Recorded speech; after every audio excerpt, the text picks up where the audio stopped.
Né dans une famille modeste de 9 enfants, sa maman était ménagère et son papa commerçant et éleveur. Il aurait hérité du vol de son père. Père chaud, bien connu au marché de Bafoussam pour ses coussins pareils. Tout jeune, rien ne laissait voir en lui une pareille réputation. Pourtant, l'homme a marqué les esprits des Camerounais et du monde entier dans les années 90. Suivez ici très attentivement l'histoire terrible d'un homme dont l'audace était démesurée. Père fondateur de la Femania au Cameroun, il s'appelait Donatien Coigne. Mesdames, Messieurs, bienvenue sur cette chaîne YouTube. Si vous êtes nouveau, n'hésitez pas à vous abonner et surtout cliquez sur la cloche de notification pour ne rater aucune nouvelle publication. Véritable incarnation financière, Donatien a fait rêver des jeunes d'ici et d'ailleurs. Il avait été présenté comme étant le tout premier Camerounais à acheter un avion. Les images de la CIA TV le montrant atterrir à bord d'un jet privé avec le premier ministre de l'époque restent encore bien fraîches dans la plupart des esprits. L'opération Coup de cœur en faveur des Lions Indomptables en 1994 pour leur participation à la phase finale de la Coupe du Monde en Amérique avait connu une très forte contribution financière de Donatien devant les caméras de la télévision nationale. Plus d'une dizaine de millions de francs CFA. Quelle était donc sa source de revenus? Donatien Coigne était en réalité un féman international. Il était très connu pour sa capacité à multiplier les billets de banque et faisait croire à ses interlocuteurs qu'il disposait d'une méthode pour les dupliquer. Dans un mois d'octobre des années 90, Donatien fut arrêté à l'aéroport de Douala avec une cargaison de mercure. En tout courage, il avait dit au commissaire, sans gêne aucun, que ce mercure était destiné à fabriquer de la fausse monnaie et lui avait d'ailleurs offert quelques liasses pour être relâché tout simplement. Accusé de corruption, il était blanchi grâce au soutien qu'il bénéficiait du plus haut sommet de l'État. Donatien Coigne portait presque sur lui un album photo qu'il feuilletait avec plaisir en public. Sur les photos, il était généralement aux côtés des grandes personnalités telles que Nelson Mandela, Mobutu, Blaise Compaoré, Denis Sassou Nguesso. Donatien aurait arnaqué plusieurs millions de dollars au président congolais Sassou Nguesso, à l'ancien président zaïrois Mobutu et à l'ancien président burkinabé Blaise Compaoré. Parmi ces victimes figurent plusieurs ministres gabonais, béninois, espagnols, français et même des membres du service secret israélien. Au Kenya, en Tanzanie, en Afrique du Sud, Donatien a fait de nombreuses victimes. L'homme d'affaires camerounais Philippe Tankou fut lui aussi une de ces victimes. Coigne Donatien débarquait souvent au Cameroun de façon insolite. La quasi-totalité des chefs traditionnels de l'Ouest Cameroun l'accueillaient au tarmac de l'aéroport de Bafoussam à Bamougoum. Il venait avec son avion privé, un jet inégalement acquis.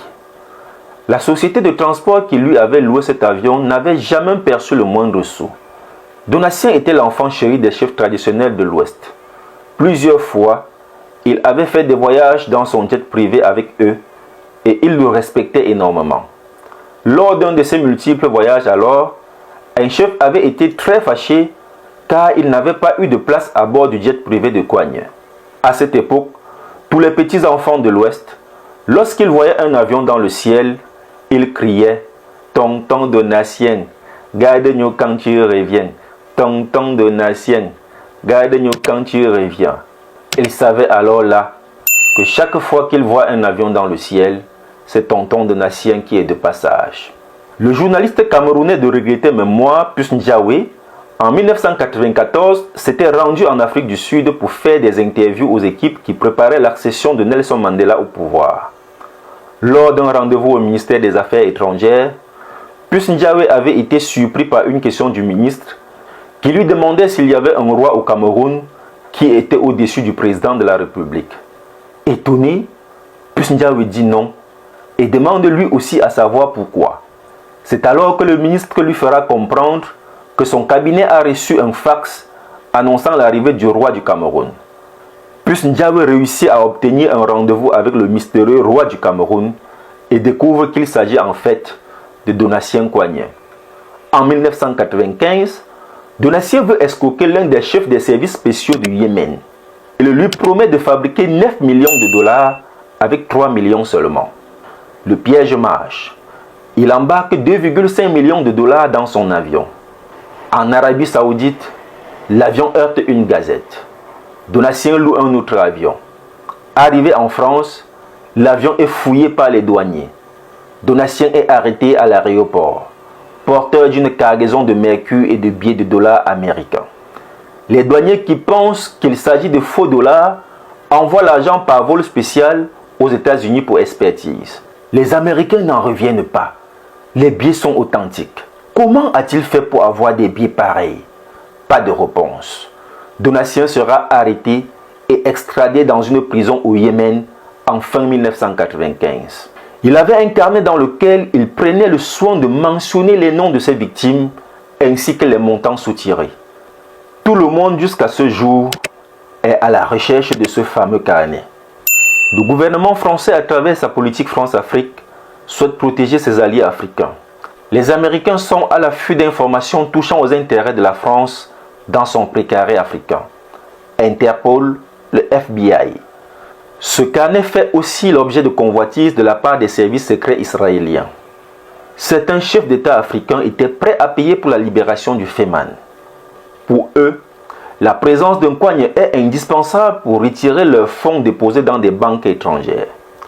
Rarement un escroc avait bénéficié de la sollicitude des backboss.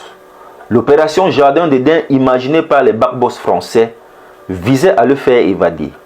Malheureusement, ils n'y parviendront pas.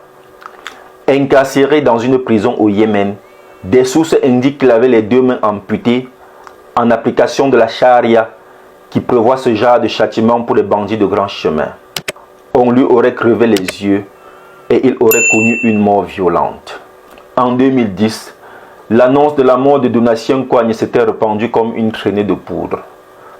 Plusieurs légendes circulent à son sujet. L'une d'elles raconte que, tout comme Alain Gaucher, lorsque Donatien était en prison, il fallait juste une visite de sa mère ou de sa sœur pour qu'il disparaisse comme par enchantement. Nkoagne aurait littéralement lavé le feu président gabonais Omar Bongo avec le cuit, la sauce du couscous chaud quand une femme vient d'accoucher, et avait reçu des millions de francs CFA en retour. Il aurait dit à Omar Bongo que c'était une potion magique pour le rendre invisible. Donatien Nkoagne a fait rêver toute une génération. C'est lui le père de la fémania au Cameroun. Il a réussi de son vivant à enflammer les plus grands médias de la planète et a suscité l'intérêt de nombreux services secrets. Il a également suscité l'intérêt de nombreux organismes internationaux d'études et de recherche. L'écrivain togolais Sami Tchak lui a d'ailleurs consacré un livre intitulé Al Capone le Malien. Des chansons ont même été composées pour célébrer ses exploits.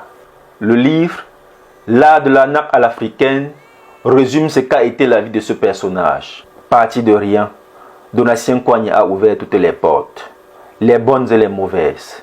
Il a tout fait et a tout connu. Son secret, l'art de transformer du papier noir en billet de banque. Toutefois, c'est de son audace aussi qu'est venu son revers tragique. Donatien a tout osé, même l'impensable. Il a connu les succès et les échecs, les honneurs et les déshonneurs suprêmes. Il a atteint le sommet et le fond. Il a connu la grâce et la disgrâce. Il a tout gagné et il a tout perdu, jusqu'à sa dignité, jusqu'à sa sœur, Jeanne Magloire Coigne, dit princesse, qu'il avait tant aimée et qui avait été sauvagement assassinée à son domicile à Yaoundé. On se rend compte qu'il a plusieurs, pour le remettre maison à plusieurs versions. Puisqu'il y a le gardien, un des gardiens, voilà, à qui il a déclaré qu'il y a eu un meurtre à 20h. Le monsieur est venu ici à 20h30, ils sont venus. C'est le monsieur qui est rentré pour voir le corps. Le corps de sa patronne à lui, parce que lui n'a pas vu le corps depuis jusqu'à maintenant. Il n'a pas passé à côté du corps. Donc vous voyez, il y a trop de déclarations controverses. Vous avez vu le sang, on l'a égorgé. Les assassins n'avaient rien emporté. Ils étaient visiblement à la recherche de quelque chose. Peut-être le fameux carnet de Coigne. Dans le quartier, on l'appelait princesse, avec une réputation de générosité garantissant une forte popularité. Dès qu'elle est arrivée au quartier, elle a tenu à rencontrer toutes les catégories justement, n'est-ce pas, des habitants, aussi bien les parents, les jeunes que les enfants, et encourager pratiquement toutes les initiatives, n'est-ce pas, de développement, n'est-ce pas, du quartier. Donatien et Jeanne rejoignaient ainsi donc leur papa, David Coignet, décédé en 2000, leur maman Denise, décédée en 2008, et leur frère Guitambert, assassiné au Liban, et dont le crâne fut achevé au Cameroun sous forme de colis. Selon les informations recueillies sur place, Mengwen Coignet aurait dîné entre 17 et 19 heures avec des amis qu'on n'arrive toujours pas à localiser. La gendarmerie qui est descendue sur les lieux a, pour dire le moins, du pain sur la planche. Bon à savoir, la victime, âgée de 37 ans, est la sœur d'un certain Donatien Coignet, dont le nom fit couler beaucoup d'encre et de salive il y a quelques années au Cameroun. Héros qui n'en voulait qu'aux riches et aux étrangers pour certains, monstre pour d'autres, Donatien était tout cela à la fois. Donatien Coignet est le tout premier Camerounais à ouvrir des casinos à Douala et à Yaoundé. Il a aidé plusieurs personnes à l'ouest et particulièrement dans son Bafoussam natal. Il avait énormément investi dans la chaudronnerie, la métallurgie et l'hôtellerie. Très généreux, il donnait beaucoup d'argent partout où il passait. Il fut le président du Racing Club de Bafoussam et avec lui le club a connu des moments glorieux et remporté d'ailleurs sa première Coupe du Cameroun. Donatien disait toujours n'avoir jamais pris 5 francs à un Camerounais et que son objectif était d'aller chercher de l'argent à l'extérieur et de revenir investir au Cameroun. Donatien Coignet est mort, laissant des fortunes ci et là. Certains immeubles dont les constructions restent inachevées jusqu'à nos jours. Au-delà de tout, Donatien Coignet, bien qu'ayant du soutien au plus haut sommet de l'État camerounais et propriétaire d'une immense fortune, était un féman. Nous devons le déplorer. Cette activité est proscrite par la quasi-totalité des pays du monde. En toutes circonstances, souvenons-nous de la fable du corbeau du renard et gardons toujours à l'esprit que tout flatteur vit aux dépens de celui qui l'écoute. En bon entendeur.